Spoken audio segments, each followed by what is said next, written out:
You see stories all the time about Mexicans immigrating to the U.S., both legally and illegally. In tonight's America's Future report, we reverse directions.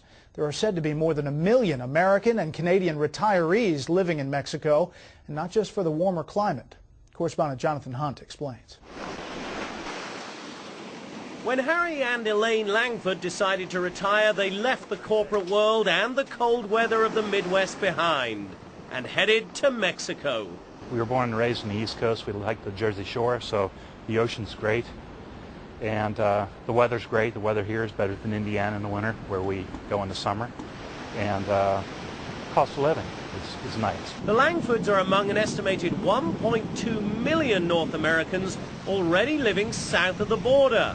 And with 76 million baby boomers planning to retire in the next several decades, that number is expected to surge. It's a transitional move. People buy a vacation home, which will become a second home and possibly a retirement home, and in the interim, some income from using it as a rental property. Among the draws, proximity to the U.S., lower taxes and overall living costs that are 30 to 40% cheaper.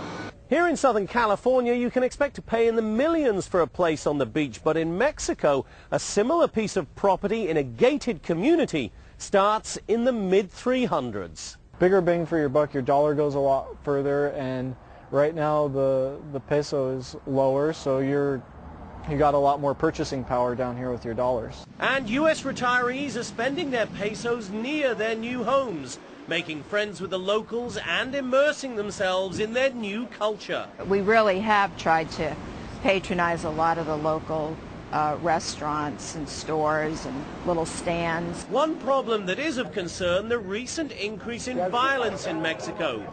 Retired Americans say they are cautious, but they have other concerns on their minds. If you come down here, you've really got to think it through before you come. Do your homework, and one of those is how you're going to spend your time. Or your money. There's an economic impact. As retirees spend their golden years in the sun and sand of Mexico, they're also investing their money there, and not here. Jonathan Hunt, Fox News.